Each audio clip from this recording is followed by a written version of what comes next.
Opa, tudo bem com você? O professor Wesley aqui, professor de Biologia. E o objetivo dessa aula é falar um pouquinho aí da semana 2 do PET 2, onde nós vamos falar um pouquinho sobre a energia no ecossistema e as principais formas de energia no ecossistema. E também sobre a teia alimentar e as pirâmides ecológicas. Então, o principal assunto desta aula da semana 2 é o fluxo de matéria e energia no ecossistema. Então, como nós podemos observar aqui, é uma continuidade da semana 1.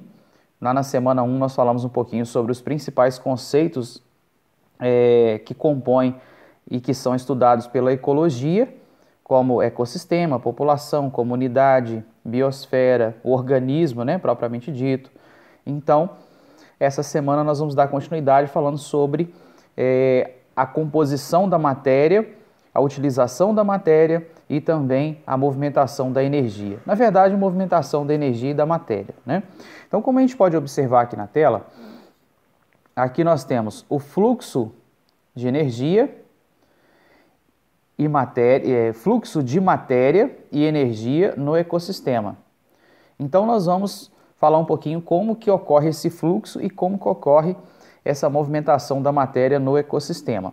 Eu vou utilizar como exemplo a imagem da semana 1, então eu vou voltar na semana 1 e vou utilizar a imagem dela para a gente falar um pouquinho aí como que ocorre essa movimentação da matéria. Eu vou usar essa imagem aqui, ó.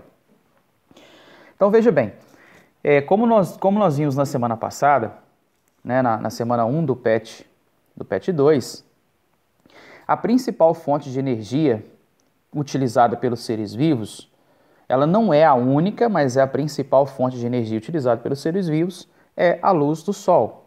Então, a luz do sol, ela incide sobre as plantas, As plantas absorvem e aqui ocorre, então, o processo de fotossíntese, Ocorre o processo de fotossíntese. O que é a fotossíntese? A planta vai transformar várias substâncias obtidas do ambiente em alimento para ela, em energia para ela, através da energia do sol. Então, depois que ela faz essa produção, ela vai passar essas substâncias produzidas para os demais seres vivos. Então, eu vou fazer aqui, ó, vou representar de forma com a caneta azul. Toda a energia absorvida pela planta, de 100% da energia absorvida pela planta, ela vai passar aqui em torno de 10% para o inseto. De toda a energia absorvida pelo inseto, ele vai passar 10% do que sobrou para ele para o sapo. E assim vai acontecendo, ó. Aqui do mesmo jeito, o sapo vai passar em torno de 10% para a cobra e aqui também 10%. Vamos lembrar o seguinte, Wesley, mas que é isso? 10%, 10%? Veja bem, a planta absorveu energia, então aqui ela está absorvendo energia. Então de 100% de tudo que ela absorveu aqui, ela vai consumir em torno aí de 90%, vai gastar essa energia e os 10% que ficou armazenado, ó, vai ser passado para o inseto. Este 10% que o inseto conseguiu, agora ele virou 100% para o inseto. Por quê? Porque é tudo que ele conseguiu, Ele pegou um pouquinho da planta, então o tudo do inseto é o 100%. Então, desse total que ele conseguiu, ele vai passar para o sapo 10%. E assim vai acontecendo durante toda a cadeia alimentar.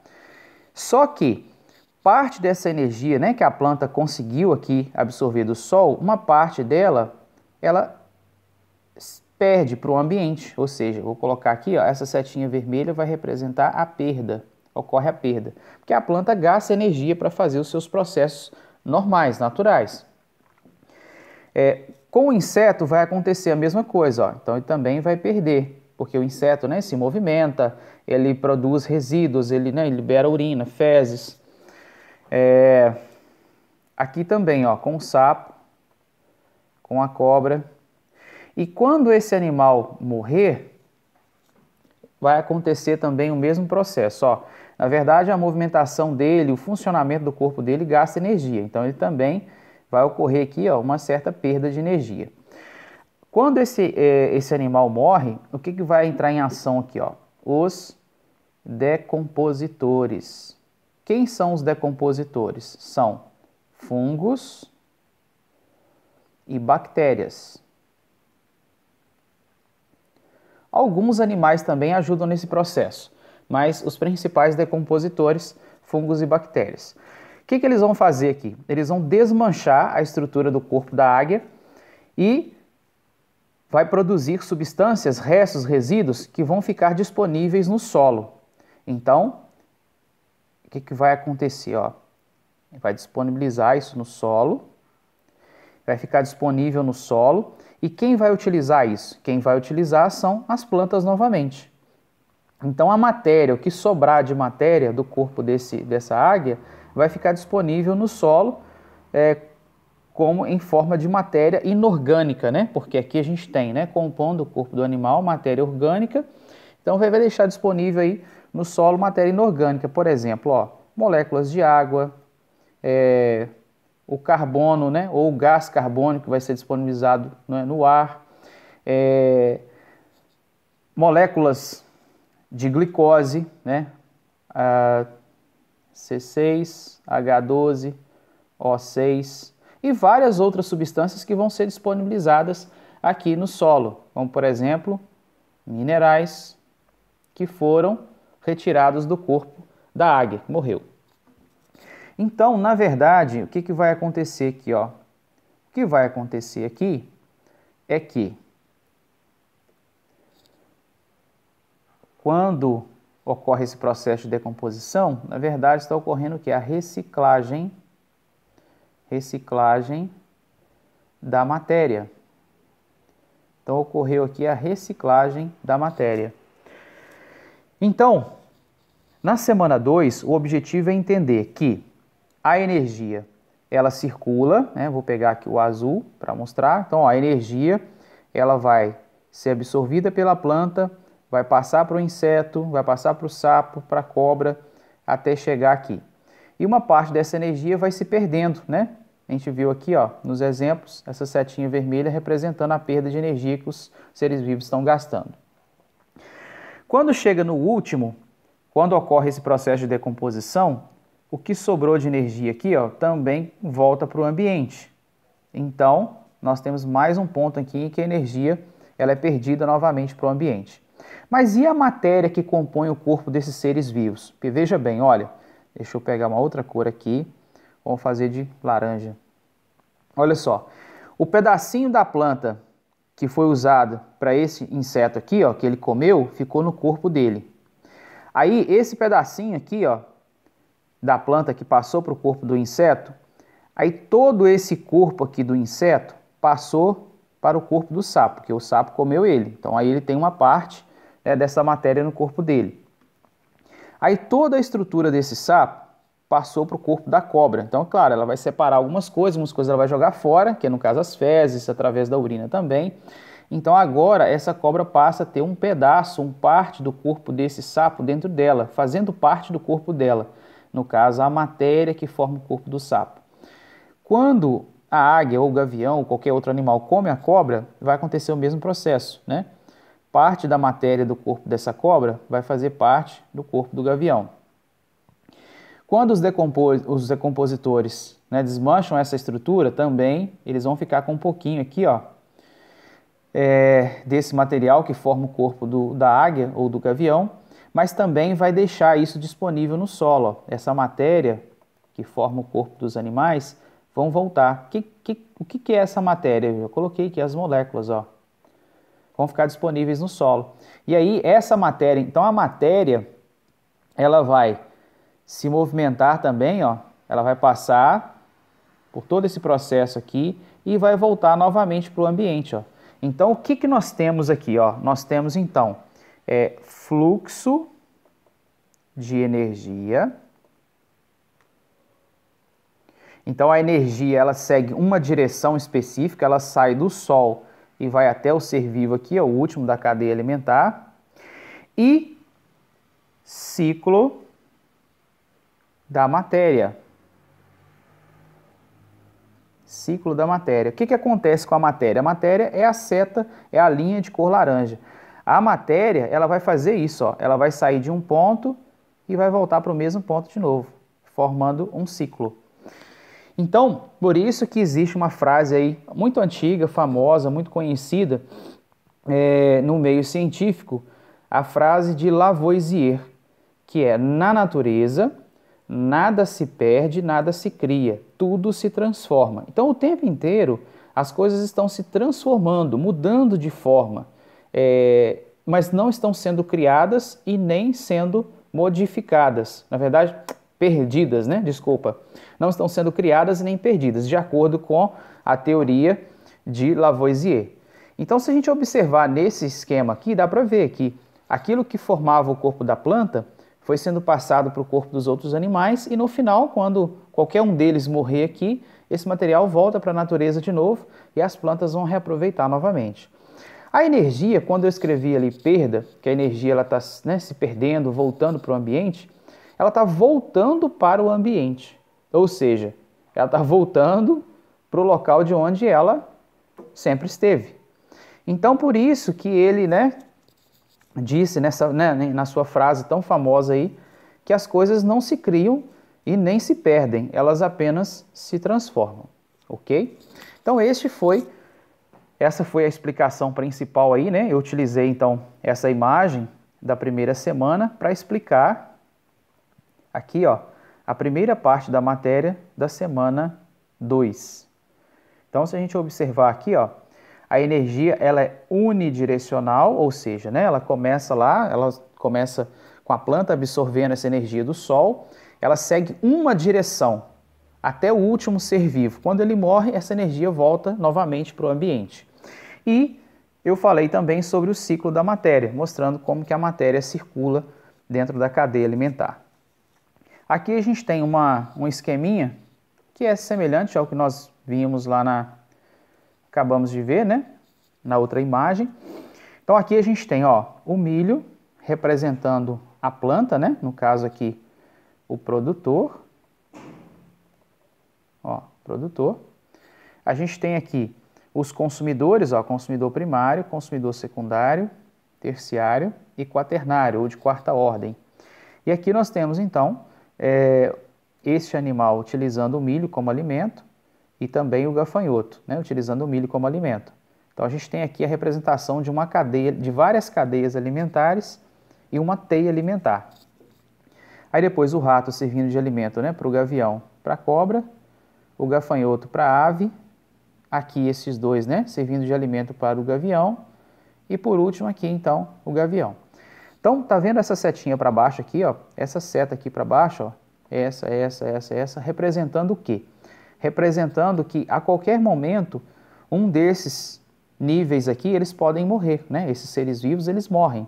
E aí vamos supor que a planta morreu. Então, quando a planta morre, ela entra naquele processo lá de decomposição, como eu falei antes. Aí o material dela, ou seja, a matéria que forma o corpo dela, vai ficar disponível no solo e vai voltar novamente. Aqui do mesmo jeito, ó, vai entrar no processo de decomposição, decomposição, e o material disponível volta para o ambiente. E assim vai ocorrendo com todos, ó. Igual eu expliquei naquele exemplo anterior. Bom, então, para fechar o conteúdo dessa semana 2, nós temos aqui os 3 gráficos representando como é que ocorre as alterações no ambiente e como que é possível estudar e analisar essas alterações e mudanças ou comportamento dos seres vivos através de gráficos. Então nós temos aqui, por exemplo, 3 gráficos, 3 tipos de gráficos diferentes. O primeiro deles é a chamada pirâmide de números. Nessa pirâmide de números é feita uma análise, por exemplo, da relação que existe entre os seres vivos na cadeia alimentar. Então aqui, ó, por exemplo, olha, as plantas estão na base. Vamos supor que a gente tem aqui, representado por esse retângulo, aqui, ó, em torno aqui de, vamos colocar aqui, 8 plantas de milho. 8 plantas de milho seriam necessárias 8 plantas de milho para, vamos colocar aqui, 6 ratos. 6 ratos seriam necessários para poder alimentar 4 cobras. Então, essa é a pirâmide de número, onde mostra a quantidade de seres vivos necessários para poder sustentar essa cadeia alimentar. Do outro aqui, ó, a gente tem um exemplo da pirâmide invertida, onde nós temos aqui, vamos colocar aqui, uma árvore seria necessária para poder alimentar aqui, vamos colocar aqui 6 cupins. 6 cupins seriam necessários para, colocar aqui 10, né? Ou melhor, 10 protozoários, né? Falei errado aqui, ó. 10 protozoários, seriam necessários 10 protozoários para servir de alimento para 6 cupins. E seria necessário uma árvore para servir de alimento para esses 6 cupins. Então, aqui nós temos uma pirâmide invertida, certo? Em relação à quantidade, né? A gente começa do maior para o menor. O próximo gráfico é a pirâmide de biomassa.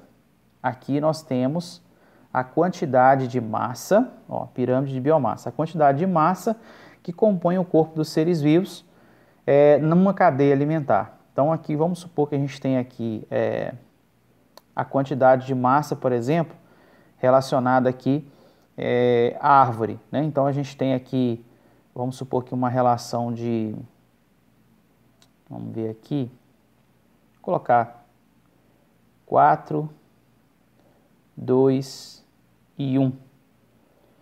Aqui, ó, vamos colocar aqui 2, 4 e 2. Só para a gente ter uma noção, né? Isso aqui representa a quantidade de massa que forma o corpo desses seres vivos. Então, uma árvore em relação à quantidade de cupins em relação à quantidade de protozoários. A gente observar aqui, ó, representa graficamente a biomassa, ou seja, a massa, né, da matéria orgânica que compõe o corpo do ser vivo ali. E o terceiro e último gráfico é a pirâmide de energia. Aqui é a quantidade de energia, né? É a quantidade de energia, olha só. Cada nível trófico é representado por um retângulo cujo comprimento é a quantidade de energia acumulada no nível. Tal pirâmide apresenta sempre o vértice para cima. Então, a quantidade de energia acumulada no nível. Ó. Então, se a gente observar, onde nós encontramos mais quantidade de energia? Na base, onde estão as plantas, porque as plantas, elas armazenam grande quantidade de carboidrato. Então, a gente tem aqui, ó, 10.000 joules, aqui a gente tem 1.000 joules, 100 joules e 10 joules, que é a unidade que mede aí a quantidade de energia nesses seres vivos. Então, se eu fizer uma pergunta para vocês, né, vamos pensar na aplicação prática disso na nossa vida, no nosso dia a dia. Se for para mim ter uma alimentação, por exemplo, se eu comer uma verdura ou se eu comer, por exemplo, qualquer alimento que venha de uma planta, comparada com um alimento que é de um animal, no caso, por exemplo, uma carne de origem animal, qual deles tem mais energia?